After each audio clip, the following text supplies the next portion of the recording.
What's up, Riot? This week we have been talking about being a positive person, and one of the most important aspects of being a positive person is surrounding yourself with other positive people.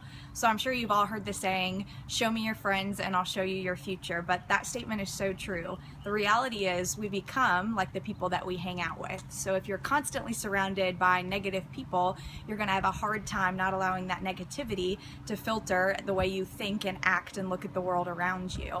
You know, the Bible tells us that we need to renew our mind every day to think on what is good and pure and noble and lovely.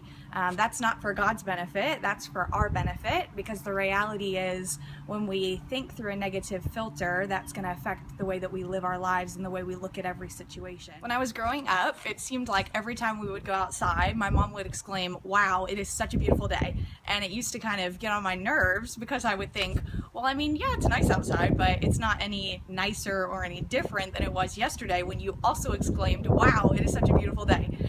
But the reality is that my mom was onto something that's really important. You know, she was finding beauty and good in every single day of her life.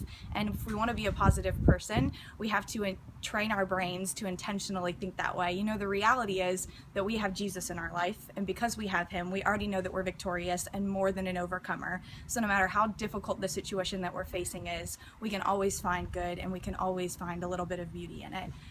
One of the places that you can renew your mind each week is at the Riot. Not only will you have the opportunity to be around positive people, but you'll get to hear an awesome message from one of our pastors that will give you the chance to get a new perspective on the situation that you're facing and remind you that no matter what, God is always with you and he always loves you. So this week at the Riot, we have Riot Wars. It is going to be a blast. I'll give you a little hint that it is basketball themed, so make sure you come decked out in your crazy basketball gear and your crew colors and get ready to have some serious fun. We will see you guys tonight.